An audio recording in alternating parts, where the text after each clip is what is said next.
Ընկերներ, Anti-Fake եթերում Խաշմերուկ պատմաքաղաքական ոդքասթի հերթական թողարկումն է, ձեզ հետ են Դավիթ Ֆիդանյանը եւ վերլուծաբան Հայկ Նահապետյանը։ Նախքան բուն թողարկումը սկսելը, ես նորից կցանկանամ հիշեցնել, որ Հայաստանում այսօր կան տասնյակ քաղաքական բանտարկյալներ, ձերբակալված են եւ կալանավորված Anti-Fake AM-ի հիմնադիր քաղաքագետ, Իմնեմնիմի ոդքասթի համահեղինակ Նարեկ Սամսոնյանը, Իմնեմնիմի ոդքասթի մեկ այլ համահեղինակ քաղաքական բանտարկյալ Վազգեն Սահաթելյանը, ձերբակալվեց նաև Արշակ Սրբազանը եւ այսօր Հայաստանի կալանավայրերում 4 սրբազան է։ Դե իշխանությունը անում է այն, ինչ իրեն հրանգել են։ Այսինքն կարող ենք ներքուստ եւ զայրանալ եւ մեր զայրույթը ինչ-որ ձևով նաև հանրային դաշտում բարձրաձայնել, բայց դրանց իրավիճակը չի փոխվում։ Ես կարծում եմ, որ լավագույնս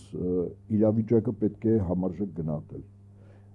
Այսպես կոչված իշխանությունների քայլերը, ես կարծում եմ, որ այդ քայլերը ուղղակի թելադրված են առնվազն մի քանի կենտրոններից, եւ որի մասին մենք Դավիթ ցելուց ասել ենք, առնվազն երկու պետություն, շահագրգիռը, այն ինչ որ այսօր մեր եկեղեցու դեմ է եւ ընդդիմադիր դաշտի Թուրքիա-Ադրբեջան եւ մի կառույց, որը պետություն է պետության մեջ։ Խոսքս Վատիկանի մասին է, բայց Վատիկանը ավելի տարողունակ իմաստով, հաշվի առնելով, որ բողոքականությունը, մասնավորապես Բրիտանիա անգլիկան եկեղեցին,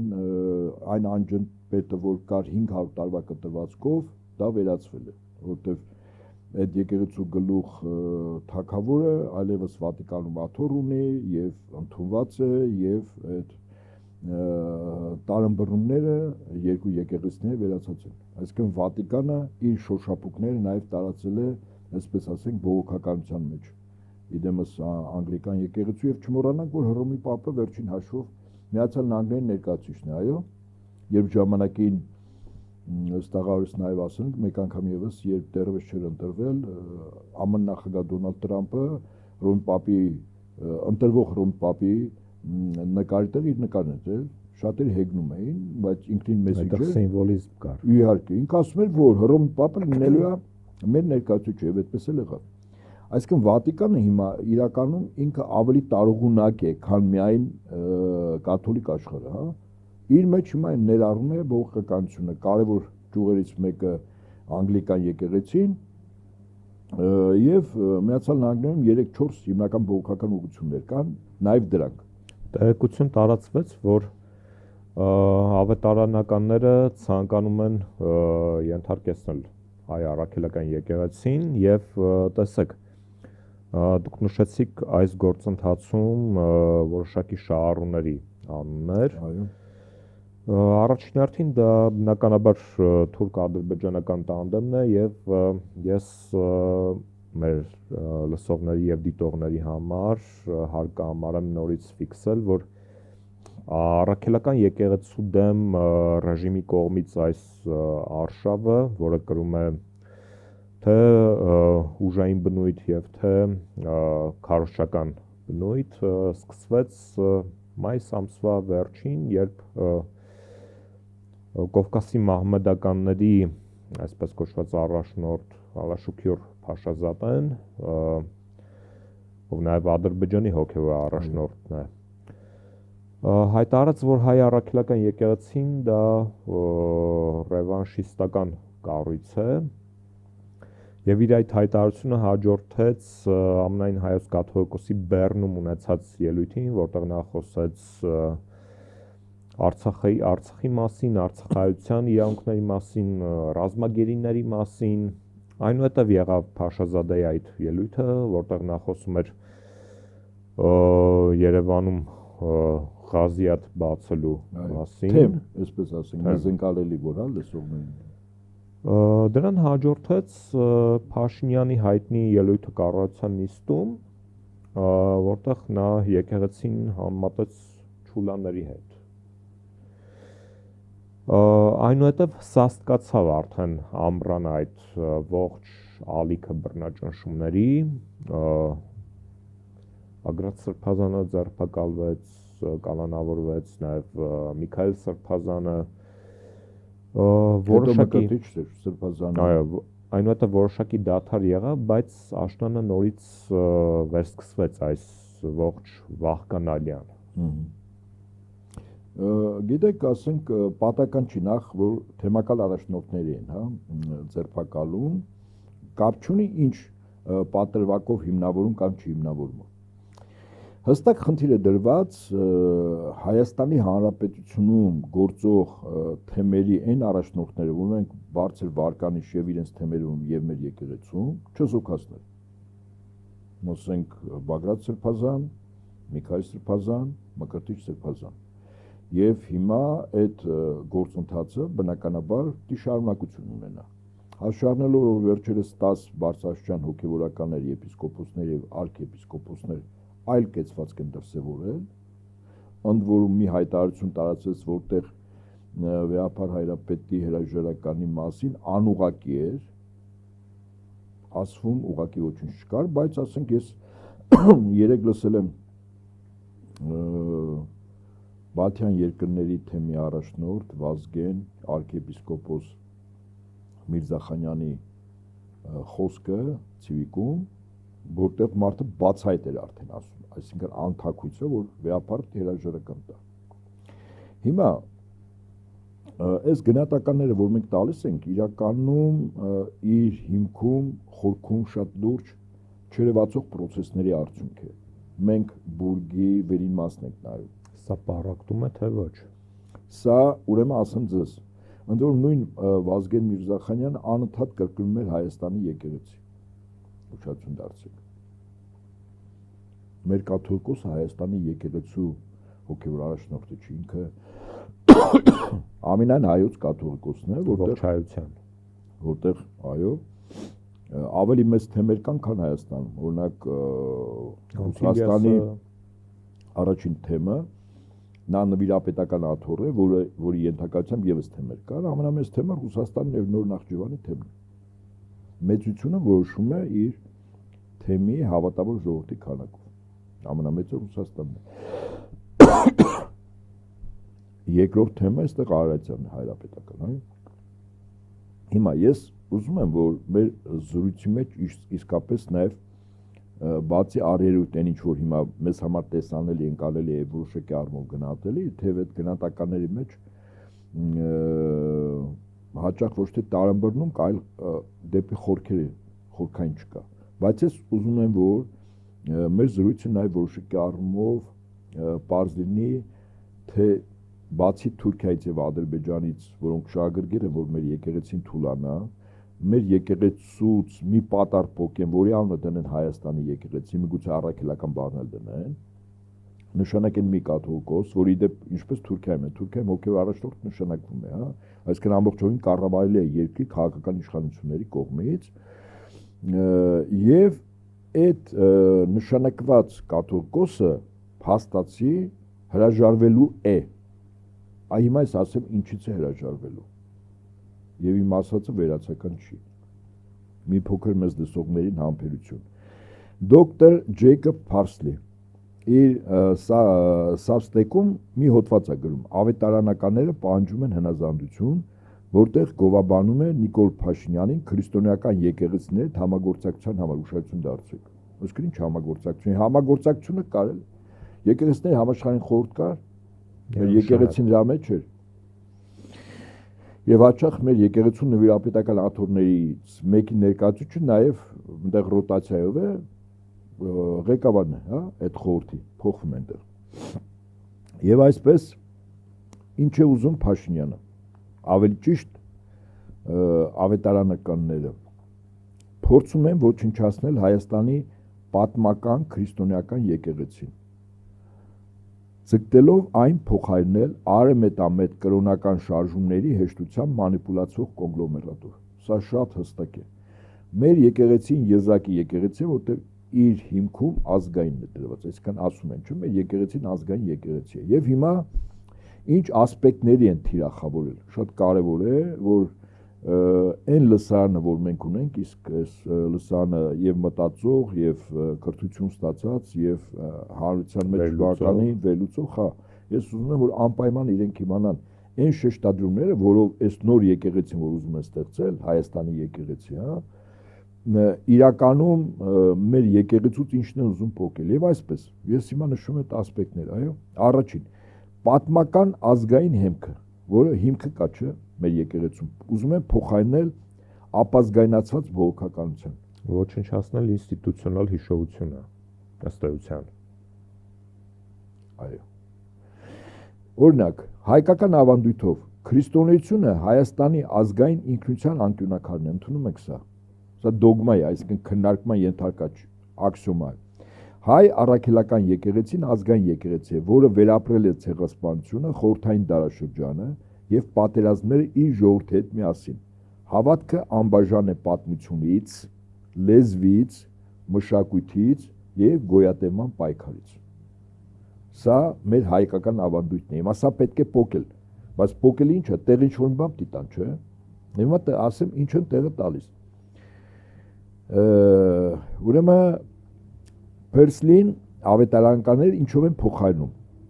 Նրանց քարոզած քրիստոնեության ձևը հաճախ խարիզմատիկ կամ բապտիստական։ Էապես վերազգային է, այնտեղ ազգային ոչինչ չկա։ Այն շեշտը դնում է անձնական փրկության եւ Հիսուսի հետ անձնական հարաբերությունների վրա, համայնքային, ազգային եւ պատմական բաղադրիչները մղելով երկրորդ պլան։ Ուշադրություն դարձեք, մեր հիմքում եւ ազգայինն է, եւ պատմականն է, եւ համայնքայինն է։ Բողոքականության մեջ չկա, հետին պլան։ Եվ սա կապ ստեղծում է այն քայքայման վտանգը, որ դարեր շարունակ օգնել է հայերին գոյատևել որպես ժողովուրդ։ Ուրեմն սա պատմական ազգային հիմքն է իր հիշողությունով։ Երկրորդ, պատարակային եւ միստիկ ավանդույթներ, սա եւս ուզում են փոխել, որտեղ բողոքականության մեջ դա ռացիոնալիզացված պրագմատիզմ է։ Եվ այսպես, մեր ավանդույթում, հայկական ավանդույթում ինչ է։ Հայ առաքելական եկեղեցին հին եկեղեցի է, հարուստ պատարակային ժառանգությամբ, խորը խորհրդանշանականությամբ եւ սրբերի ու ավանդույթների պաշտամունքով։ Սա արձանագրում ենք, որ սա իրողություն է։ Հավատն այստեղ հիմնականում փոխանցվում է ծեսի, արարողության, երկրպագության գեղեցկության եւ սրբության զգացողության միջոցով։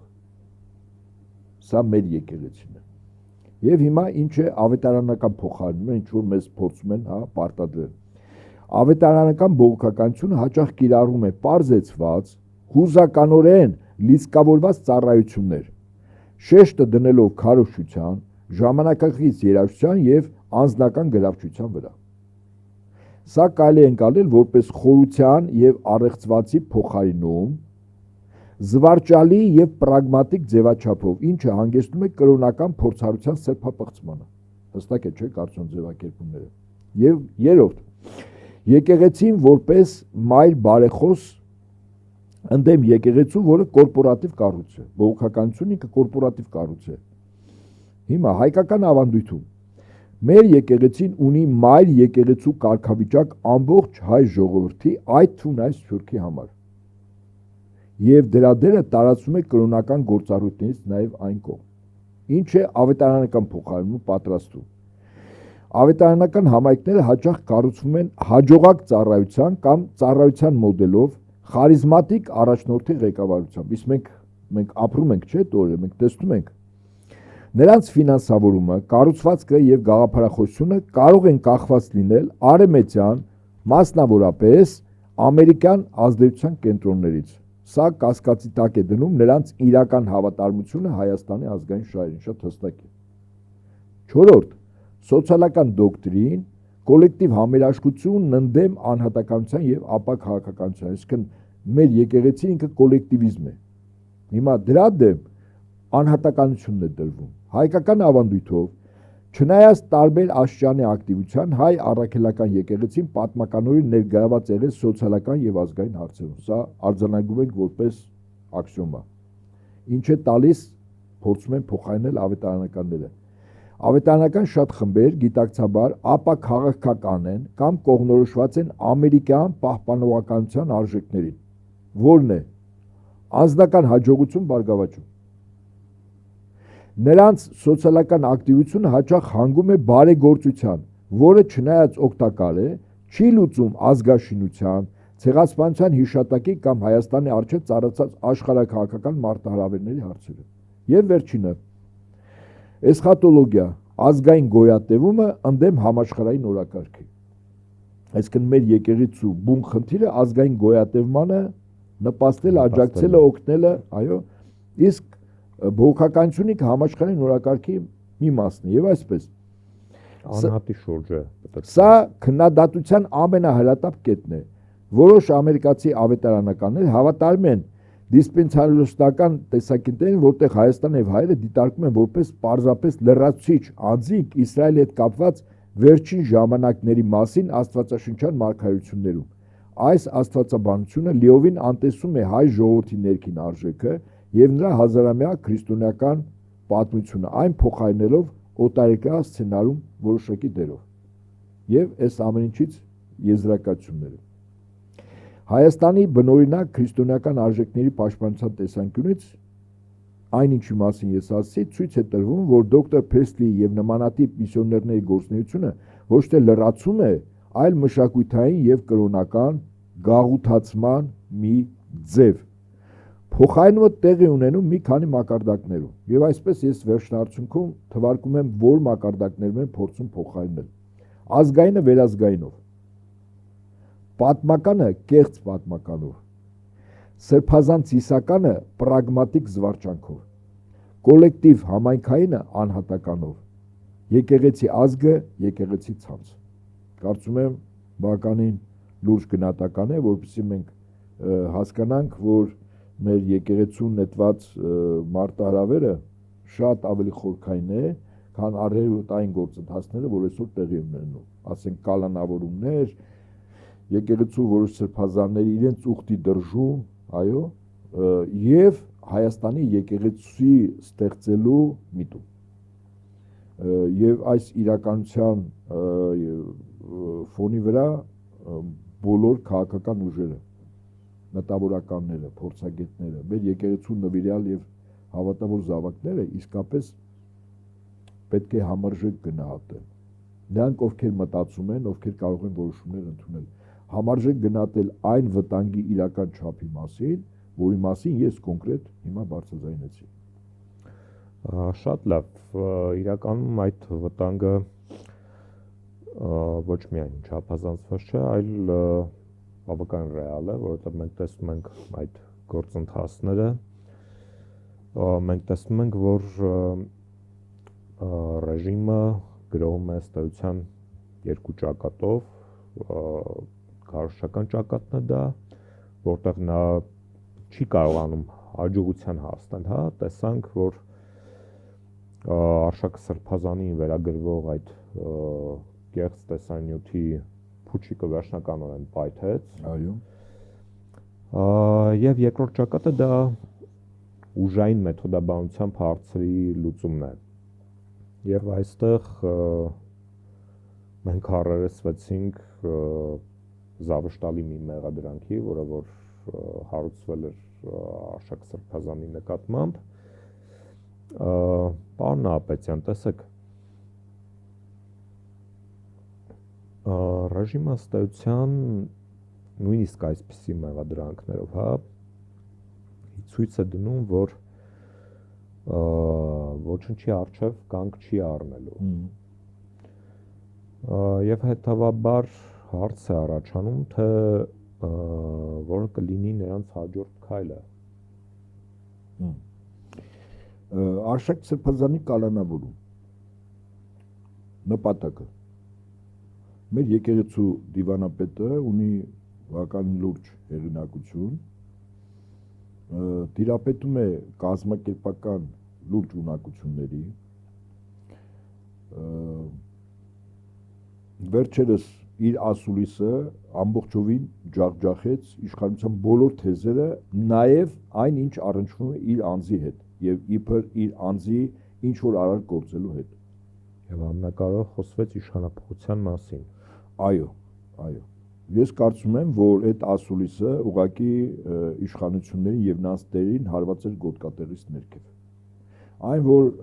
10-ից 12 դեկտեմբերի մայրաթոռում եպիսկոպոսաց ժողովի նիստ է, արդյոք ուշացած չէ։ Ես կարծում եմ այո։ Եվ իշխանությանը հնարավորություն տրվեց կատարել Արշակ Սրբազանի հետ քայլ։ Ինչու որտեվ ես սկզբունքորեն չեմ բացառում, որ այդ քննարկման ժամանակ նաև հարցը դրվեր այդ 10 բարձրաստիճան հոգևորականների կեցվածքի հետ կապված։ Այստեղ ամենայն հավանականությամբ իրենք որոշակի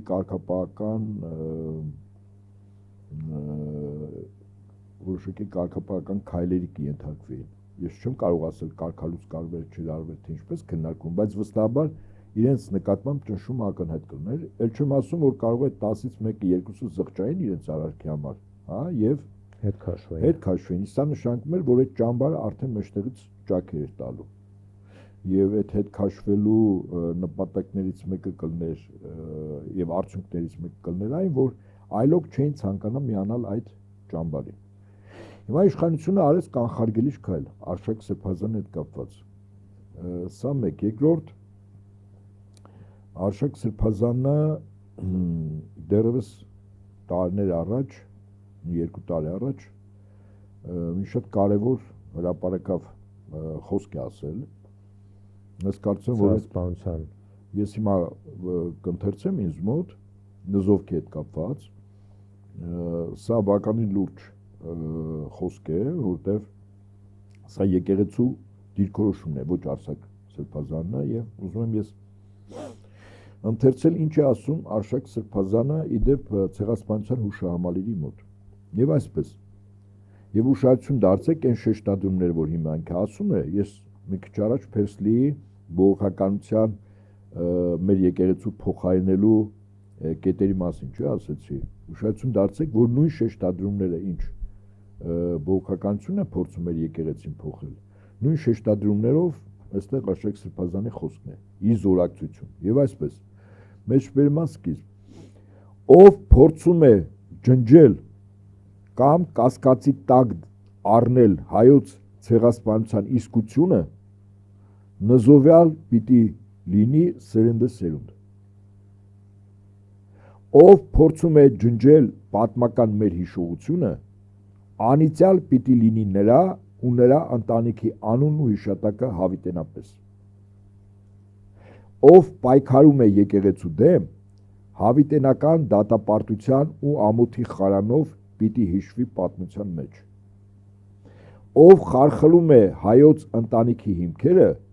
զրկված պիտի մնա ընտանեկան հարկից եւ ընտանեկան ջերմությունից։ Ով հրաժարվում է հայրենի հողերից, անիծյալ եւ ազդանդական պիտի դառնա եղբայրսպան Կայենի նման։ Կարծում եմ ամեն ինչ հստակ ասվել է։ Նզովք է, բայց երբ մենք փորձում ենք հասկանալ այս նզովքի շեշտադրումների իմաստը, այստեղ ցեղասպանությունն է, ուշադրություն դարձրեք։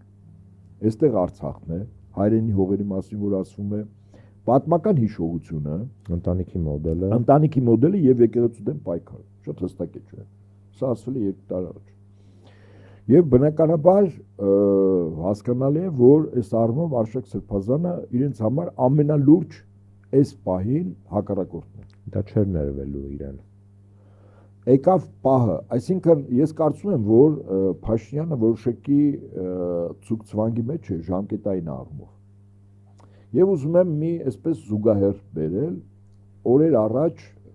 Հռոմի Պապը գնացել էր Թուրքիա, հանդիպեց Էրդողանի հետ, հանդիպեցին Կոստանդնուպոլսի պատրիարքի հետ, դա արողակարգային է, Հռոմի Պապ որ գրում է, երկուսն հետո մեր Պոլսով պատրիարք Սահակ arczepiskopos Մաշալյանի հետ։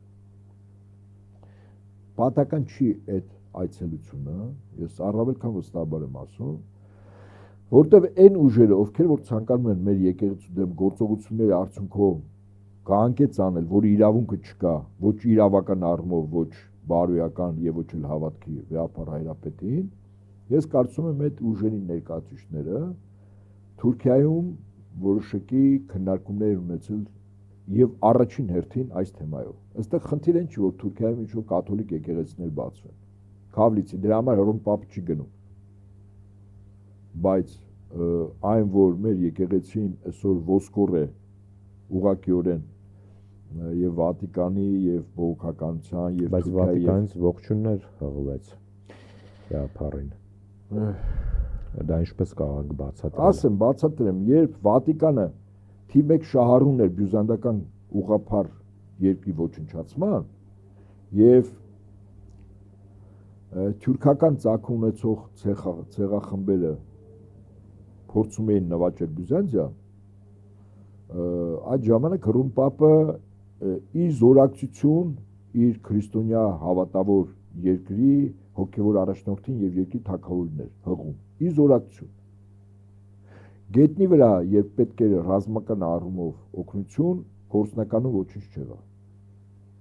բայց փոխարեն նման հայտարարություններ արեցին իդեպ ասեմ ձեզ ես նոր որ ընթերցեցի կոնկրետ Փերսլի հետ կապված այդ մարդը այդպես գնահատում է Հայաստանի օրվա իշխանությունների կեցվածքը եկեղեցիների հետ համագործակցության համար ուզում ասել որ հակառակորդը կարող է լավ խոսքեր, բարի խոսքեր, լավ ցանկություններ, հա, հայտարարի, բայց գործնականում իր խնդիրը քեզ ոչնչացնելն է, կամ քեզ թուլացնելն է, կամ քեզ տկարացնելն է, հա։ Երբեք պետք չէ խաբվել ուրեմն այդ կեցվածքին։ Իդեպ ասեմ, ես մի այսպիսի զուգահեռ, հա, հիշեմ, որը անձամբ գիտեմ, լսելով չէ։ Ուրեմն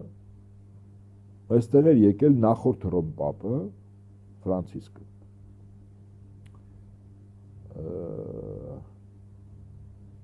եւ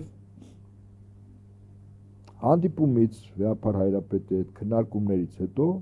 գնաց շատ հետաքրքիր մի դեպք եղավ երբ Իգնաթիռը Հռոմ Պապի օթել բարձացել եւ դեռևս այդ Իգնաթիռը Հայաստանի օթային տարածքում էր Հռոմ Պապը Իգնաթիռի մեջ տալիս է ասուլիս եթե հիշում եք եւ գիտեք ինչ է ասում ինքը ամբողջ քրիստոնյա աշխարհի անունից ամբողջ քրիստոնյա աշխարհի որ իրավունք ինքը չունի ներողություններ խնդրում այլ սեռական կողմնորոշում ունեցող անձանց նկատմամբ տարբեր ժամանակներում եկեղեցու կողմից իրականացված որոշակի քայլերի որը իր մեջ եղել են ճնշումներ այլ բան չասենք այդ ճնշումները տարբեր գործողություններ հա կարող են ներառել այսինքն Հռոմի Պապը նախ իրեն դնում էր ամբողջ քրիստոնյա աշխարհի առաջնորդի տեղը այդ դեռ քիչ է ինքը Իգնաթիռի մեջ ասուլիս է տալիս որտեղ ներողություն է խնդրում ես կարող եմ որպես հետևություն ասել Հռոմի Պապի այցի նպատակներից մեկը մեր վեհապար հայրապետին հորդորել որպեսզի մեր եկեղեցու հոգևոր առաջնորդը եւս միանա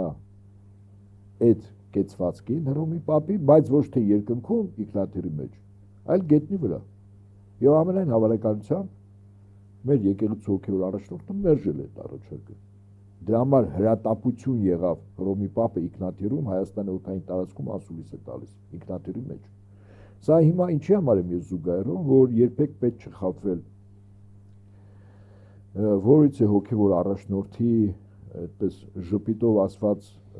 բարեմաղթանքներին, որտեվ գործերով պետք է նայել, իսկ գործերը լրիվ այլ բանի մասն են ասում։ Ասենք գործերից մեկը եւ մեր հաղորդումներից մեկի ժամանակ ասի, որ այսօր Վատիկանն է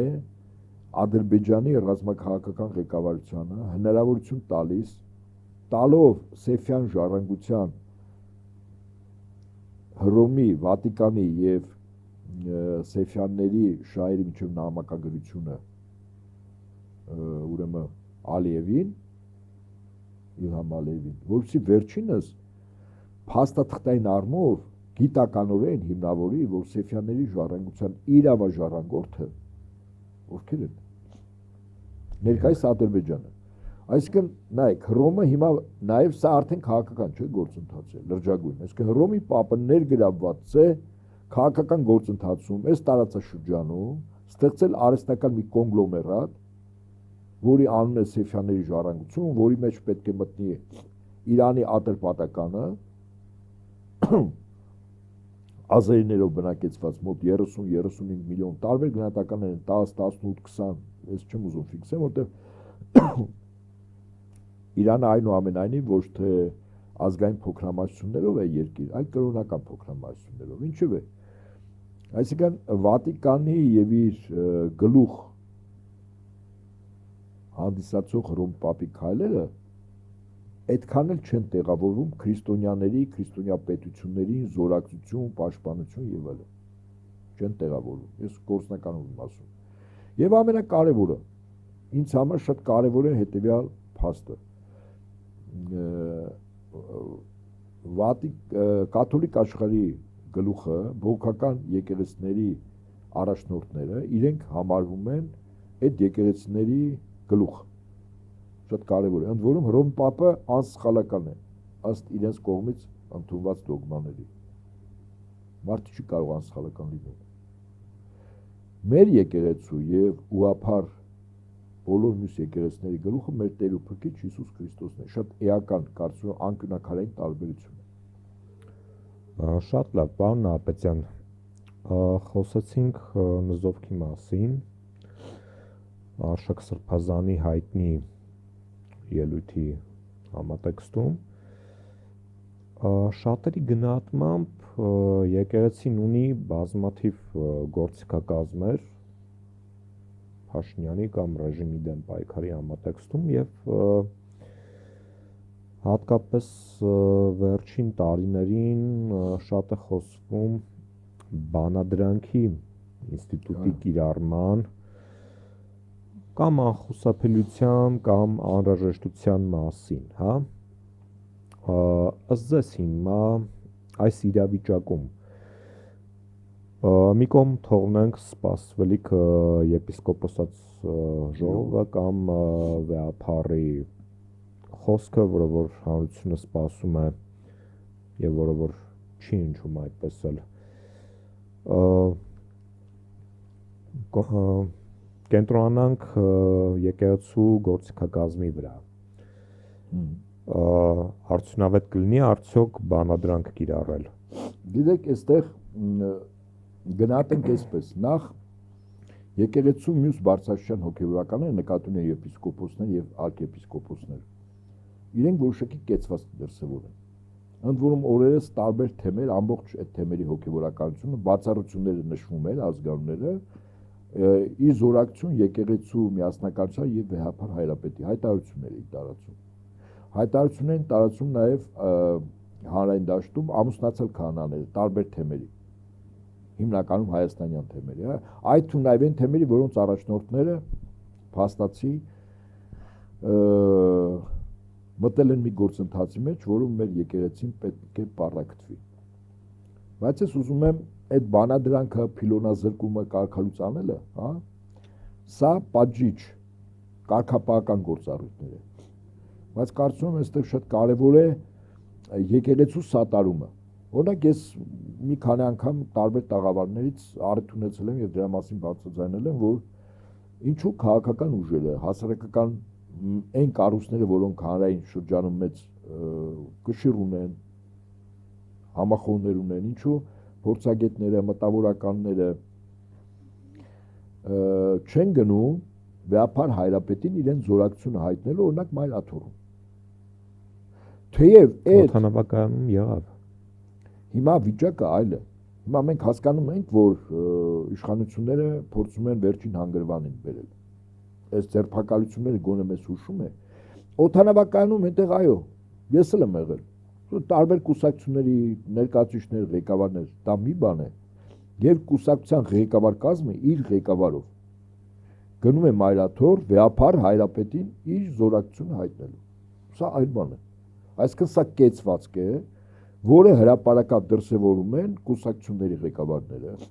հասարակական կառույցների ղեկավարները եւ հայտնի մտավորականները, որոնք հանրության շրջանում բավականին վարկանիշ ունեն։ Ես կարծում եմ, որ դա կարեւոր է։ Եվ երեք մի հայտարարություն տարածվեց, այս հայտարարությունը անպայման ընթերցել 27 թե 28 եպիսկոպոսների եւ արքեպիսկոպոսների իր զորակցություն։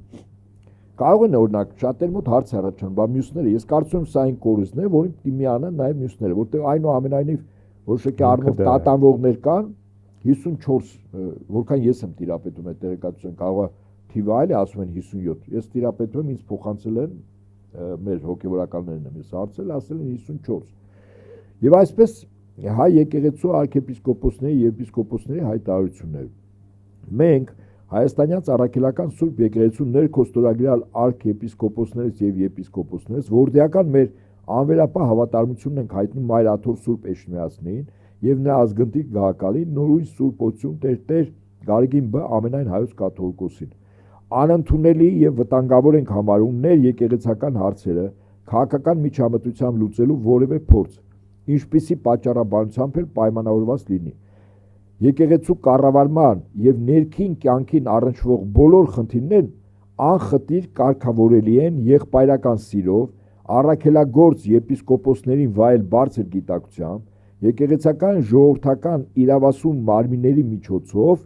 համաձայն մեր Սուրբ Եկեղեցու գործուն կանոնական ընթացակարգերի։ Անհանդուրժելի եւ դատապարտելի ենք նկատում պատարագի սրբազան արարողության ընթացքում ամենայն հայոց հայրապետի անվան հիշատակման կամայական զեղչումը, որպես ծիսականոնական կոպտագույն խախտում, որը եկեղեցաբանության տեսանկյունից պառակտման տարեր է պարունակում։ Վստահ ենք, որ մեր Սուրբ Եկեղեցու միասնությունն ու խաղաղությունը վեր են անձնական, խմբային կամ այլ շահերից եւ ամրապնդվելու են սիրո, հաղորդության, ճշմարտության եւ արդարության ճանապարհով, առաքելական հորդորով հաստատելի, թե խնդրում ենք ձեզ եղբայրներ, հեռու մնացեք նրանցից, ովքեր պառակտում եւ գայթակղություն են առաջ բերում հակառակ այն վարդապետությանը, որ դուք սովորեցիք, հեռու մնացեք նրանցից։ Հռոմեացիներ Ž17։ Համոզված ենք, որ մեր եպիսկոպոսած համախումբ ջանքերով արդյունավետ լուծումներ կգտնենք իշահ մեր Սուրբ Եկեղեցու։ Եվ հիմա ես թվարկում եմ այդ հոգևորականների անունները։ Խաժակ arczepiskopos Պարսամյան, Նաթան arczepiskopos Հովանեսյան, Հակոբ arczepiskopos Կլնջյան, Եզրաս arczepiskopos Ներսիսյան, Վիգեն arczepiskopos Այքազյան, Հայկազուն arczepiskopos Նաջարյան, Միքայել arczepiskopos Աճապահյան, Բագրատ arczepiskopos Գալստանյան, Արշակ arczepiskopos Խաչատրյան, Վահան եպիսկոպոս Հովանեսյան, Հովակիմ եպիսկոպոս Մանուկյան, Տաթև եպիսկոպոս Հակոբյան, Արարատ եպիսկոպոս Գալթակջյան, Մկրտիչ եպիսկոպոս Պրոշյան, Աբգար եպիսկոպոս Հովակիմյան, Մարկոս եպիսկոպոս Հովանեսյան, Մուշեղ եպիսկոպոս Բաբայան, Նարեկ եպիսկոպոս Բերբերյան, Հովնան եպիսկոպոս Հակոբյան, Դանիել եպիսկոպոս Ֆնտգյան, Տիրան եպիսկոպոս Պետրոսյան, Մեսրոպ եպիսկոպոս Պարսամյան, Օշական եպիսկոպոս Գյուրգյուլյան, Արեն եպիսկոպոս Շահենյան, Գրիգոր եպիսկոպոս Խաչատրյան, Կիրակոս եպիսկոպոս Դավթյան եւ Մակար եպիսկոպոս Հակոբյան։ Ես որպես քրիստոնյա, որպես եկեղեցու նվիրյալ եւ հավատավոր զավակ, որի իրավունք ես ունեմ նման գնահատական տալու, կոչ եմ անում նաեւ մեր եկեղեցու բարձրաշան մյուս հոգևորականներին արագ միանալ այս կոչին։ Չմիանալը որոշակի այլ հիմնավորումներ տալը պատասխանատվությունից չի ազատում։ Ձեր կեցվածքը հիմա շատ կարևոր է։ Եվ դուք եք ընտրություն կատարելու, որտեղ եք եկեղեցին մասնատող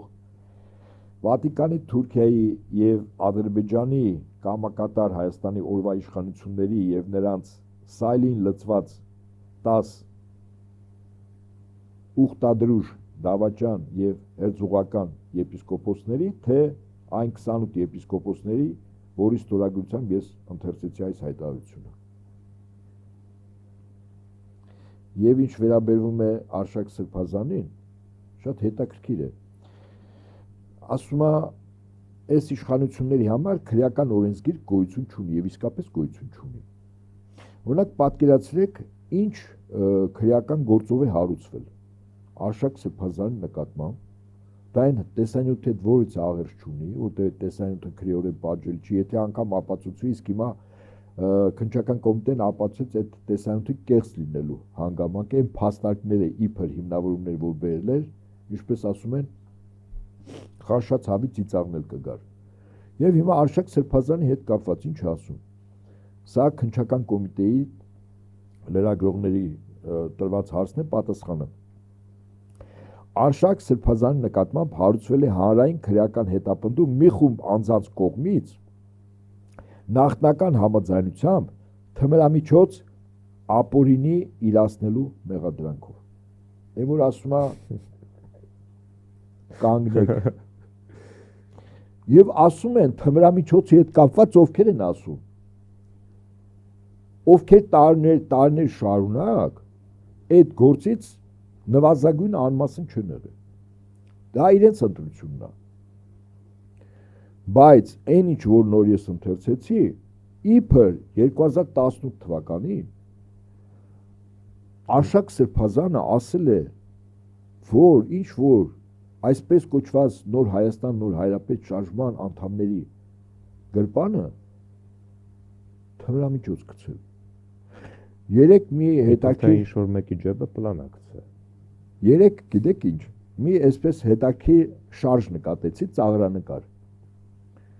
Ուրեմն այն հագուստը, որը հագնում է հոգևորականը, գրպան չունի։ Ասենք իրենք կարող է գցեին Արշակ Սրբազանի հոգևորականի հագուստի գրպան, ուղղակի դեռ գրպան չկա։ Դա համար Արշակ Սրբազանին ասում ինքն է գցել։ Այսպեսի մի հին, ասենք այսպես կիսա անեկդոտ պատմություն կա, երբ ոստիկան ինչ-որ մեկին փորձում է խորհրդային տարիներին։ Ուրեմն բերման ենթարկել գրպանը, կոստյումի գրպանը այդ հայտնի պլանն է, գցում կանեփը։ Հետո դե երկու ընթերակա վկա են գալիս, ասում է, հա մենք այստեղ ենք, դե հիմա նայենք գրպանները ուրեմն բան արա, մեջի պարունակությունը ցույց տու, որտեվ մեր օպերատիվ տվյալներով դու թմրամիջոց ոչ միայն օգտագործող ես, այլև տարածող։ Գիտեք այս անձը ինչ է ասում, որը որոշակի բանտային կյանք ուներ, ասում է հարգելիներս, իմ կոստյումի գրպանները ներսից կտրված է, ձեր գցած պլանը հիմա գետնին անգած, այնպես որ վերցրեք ձեր պլանը ու այստեղից մաքրվեք։ Հիմա սրանք մենք ճիշտ է, ասենք էսի զավեշտ է հասնում, բայց ցանկացած անձի նկատմամբ ինչ որ բան կարել։ Իդեպ ասեմ ձեզ, Գևորգ Սրբազան, չգիտեմ դրա մասին ասեցի, իր խոսքում Պետրոսի մոտ, երբ որ հյուր եղավ, որը 10-ից 1-ն է, այսպիսի միտք ասում, եւ այդ միտքը ուղղակիորեն ինձ հուշում է, որ հաջորդ թիրախը Արշակ Սրբազանից հետո Վեհապար Հայրապետն է, որ իբր Վեհապար Հայրապետը իրենց ասել է, պարտադրել է, որ գնան միտինգների։ Իդեպ Արագածոտնի թեմի առաջնորդ Մկրտիչ Սրբազանը ձերբակալվել է հենց դրա համար։ Բարձ եմ ասում։ Այսինքն կարելի է արձանագրել Գևորգ Սրբազանը հաղորդում է տվել հանցագործության մասին, իբր թե հանցագործություն, հա, ճակերտներով Վեհապար Հայրապետի դեմ։ Եվ ըստ օդում կախված լուրերի մեր 3 հոգևորականները Բագրատ Սրբազանը, Միքայել Սրբազանը եւ Մկրտիչ Սրբազանը ինչ որ հոգևորականի գործ տալու արդյունքում են կալանավորված ներքին խոհանոցի մասին ինչ-ինչ իբր տեղեկություններ եւ ըստ օդում կախված լուրերի ամենայն հավանականությամբ սլակը գնում է դեպի Գևորգ Սրբազան։ Ես ինչի համար եմ ասում, սա զուգահեռում եմ, որտեղ Գևորգ Սրբազանը Պետրոս Ղազարյանի մոտ հյուրընկալելիս նման միտք է ասում։ Ինչ որ մեկը, ինչ որ մեկի մասին ինչ որ բան է ասում։ Իսկ դրա ապացուցողական հիմքը կա, հո ասելով չի։ Եվ ելնելով այս իրողությունից ես նաև հորդորում եմ կրկին անգամ մեր երկրի այն շրջանակներին, հասարակական, քաղաքական կառույցների, մտավորականների, հանրային մեծ լսարնոցող անձանց իրավիճակը համարժեք գնահատեք։ Իսկապես սպառնալիքները եւ մարտահրավերները շատ են, լուրջ են, կան արտաքին պատվիրատուներ, ներսում կատարողներ են։ Եվ եթե մեր այսօրվա զրույցը իր ավարտին է մոտենում, այո, այս իմ ասած մտքի ամփոփումը հայ Շնորհք Պալոյանի մի խոսք ասեմ, որին շատ հարգում եմ։ Չի կարող սատանան եւ մեղքը ավելի զորավոր լինեն, քան Քրիստոսի շնորհը, որ գործում է մեր մեջ։ Թող Աստված այդ շնորհով զարդարի բոլորիս ու առաջնորդի հավիտենական փրկության։ Ամեն։ Հայր Շնորհք Պալոյան։ Կարծում եմ, որ այսօր մի փոքր ավելի եթե վերև բարձրանանք, հա, մենք խորքերի մասին խոսեցինք, հիմա ավելի խորքերով ասենք, իրականում Աստծո եւ սատանայի այս պատերազմը։ Կան սատանայի ծառաներ, որը վիրտուալ չի, եւ կան Աստծո ծառաներ, Աստծո զինվորներ։ Սրանք մի ժամանակ, երբ որ մենք այլ իրականության մեջ ենք ապրում եւ այս խնդիրները, ինչպես ասում են, այժմեական չէ, մենք այս ամեն ինչը չենք ընկալում կամ որոշակի առումով մեզ համար տեսություններ։ Հիմա մենք ապրում ենք այն կյանքում, այն իրավիճակում, գործնականում, որտեղ այո, շատ ճիշտ է, որտեղ գործնականում մենք հիմա ամեն մեկս ընտրություն ենք կատարում, որտեղ ենք մենք եւ ինչպես ենք մենք։ Եվ ամփոփելով նաեւ շատ կարճ մի թեմայի մասին, մի քանի խոսք։ Երեք կառավարության նիստից հետո ճեպազրույցի ընթացքում Փաշինյանը ստեյության չհերքեց, որ պատարակներից առաջ ուժայինների է ինքը օգտագործում, որպեսզի այցելեն տարբեր թեմեր եւ փորձ անեն ճնշումներ բանացնել հոգեվորականների վրա։ Սա արդյոք չեկիստական մեթոդաբանություն չէ։ Ես մի փոքր ավելի խիստ ասեմ, ոչ թե չհերքեց, այլ հաստատեց, որ ինքը կգնա մի եկեղեցի պատարակի, որտեղ պատարակիչ քահանան վերապար հայրապետի անունը պետք է զեղչի։ Ինքը հաստատեց դա եւ ասեց չէ, դրա մասին ինքը բարձրաձայնեց։ Ես գիտեք, ասենք, այդ չեկիստական բառը որոշակի առումով ինքը բանալի բառ է դարձել, ասենք, բռնաճնշումների, ապօրինի կալանավորումների, այո, այդպեսին եղել են, որից մեկը չի կարող հերքել, բայց եկեք նաև չմոռանանք, որ այդ կառույցը հայնական պատերազմի ժամանակ որպես կառույց անվտանգության երկրի փայլուն կատարեց իր առջև դրած խնդիրները, չբացառելով, չանտեսելով եւ չհերքելով այն իրողությունները, որտեղ մինչև 1938 թիվը, այո, նման բռնաճնշումներ եղել են, բայց այդ բռնաճնշումները, գիտեք, որոշակի հող ունեցել են։ Մեր, եթե հիշում եք, առաջին հաղորդման ժամանակ, երբ մենք միջազգային տարբեր կառույցներից դեռևս 20-րդ դարի սկզբից փորձում ենք հասկանալ ինչ ուժեր են աշխատում, ինչու Ռուսաստանը մասնատվեց, ինչպես բոլշևիկները եկան իշխանության եւ այլն, այդ ժամանակ մի անձի անուն ես տվեցի Տրոցկու մասն էր խոսքը, որը համաշխարհային հեղափոխության կողմնակից էր, այսինքն ինքը գլոբալիստական ուժերի ներկայացուցիչ էր բոլշևիկյան Ռուսաստանում եւ որ ուներ հազարավոր համախոհներ։ Մինչև 37-38 թիվը իրականում, եթե այսպես փորձենք անկողմնակալ գնահատել, հա, զգացմունքային, քարոզչական թեզերից բանալի բառից հեռու կանգնել։ Իրականում մինչև 37 թիվը գնում էր Խորհրդային Միությունում 5-րդ շարասյան ոչնչացման գործընթաց։ Ինչու՞։ Որտև բոլշևիկյան Խորհրդային Միության ղեկավարությունը իդեմը Ստալինի եւ ոչ միայն հասկանում էին, որ պատերազմը համաշխարհային նոր աշխարհակարգի, նոր տնտեսական հարաբերությունների ֆորմացիայի վրա կառուցվող պետության դեմ համաշխարհային գլոբալիստական ուժերը պատերազմելու են եւ այդ գլոբալիստական ուժերի գործիքը Գերմանիան էր։ Իդեպ այդ ուժերը նստած էին կրկին Լոնդոնում եւ Վաշինգտոնում։ Չմոռանանք, որ նացիստական Գերմանիայի հիմնական ֆինանսավորող բանկերը այդ թվում նաև պատերազմի ժամանակ եղել են ամերիկյան, իդեպ ասեմ։ Ամերիկան կարծես թե հակառակորդն էր ԱՄՆ, նացիստական Գերմանիա, բայց բանկերը ֆինանսավորում էին։ Այսինքն 37 մինչև 37-38 թվականները իրականում տեղի ունենում 5-րդ Շարասյան ոչնչացում, որտեղ եթե պատերազմը լիներ եւ 5-րդ Շարասյուն լիներ պատերազմի ժամանակ, դա ներսից վստահաբար իշխանություններին եւ երկրի դիմադրականությունը էապես կարող էր վնասել։ Որի արդյունքում նաեւ անմեղներն էին դժում։ Այո, այ հիմա մենք այդ գործընթացների ես բուն պատճառն եմ նկարագրում։ Այո, այդ ժամանակ, ինչպես ասում են, շատ մարդիկ այդ հայտի տրոյկանները։ Իմ հարազատների մեծ մասը, ես եթե այսպես անկեղծ եւ անաչառ ասեմ, իմ հոր կողմից ապօրինի ձևով մի քանի այսպես գյուղացիների այդ տրոյկաների գրած դանոսների հիման վրա գնացել են Ալթայ։ Եվ այնտեղից հետո երբ որ այդ վիճակը վերացավ, ընդամենը 2 ընտանիք այդ եկել։ Այսինքն եթե ես անձնականով նայեմ, հա, ես այսպես շատ ավելի իրավունք ունեմ պահանջատեր լինելու այդ տարիների արած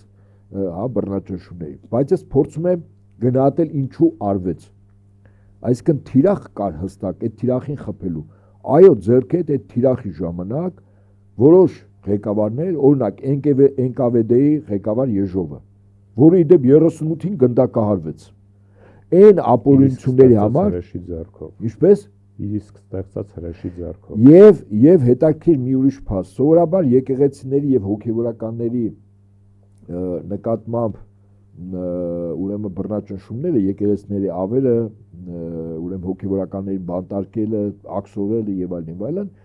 սովորաբար քարոզչական մի հատ սխալ թեզ են այդպես շրջանառում, կապում են Բերիայի հետ։ Իդեպ ճիշտ է, նման ընկալում կա, բայց շատ հետաքրքիր է, որ ես ուղղակի փաստ եմ արձանագրում, որ Բերյան Եժովից հետո 38-ին է դարձել NKVD-ի ղեկավար,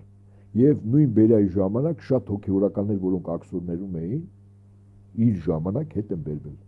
եւ շատ եկեղեցիներ սկսել են վերականգնել։ Նույն Բերիայի ժամանակ ես սա ինչ որ ասում եմ, սա քարոզչական չի, ես փաստերի եմ տիրապետում, ընդ որում լուրջ փաստերի, բայց ինչևէ արձանագրում ենք, որ այդ ժամանակ այո բռնաճնշումներ եղել են, ապօրինություններ եղել են, սպանություններ եղել են, աքսորներ եղել են։ Իդեպ ես երբ փոքր էի, այսպես իմ հարազատներից հայկական կողմի անուններ կար, որ հայկական չէին։ Ինձ համար միշտ հետաքրքիր էր, դե փոքր երեխա միշտ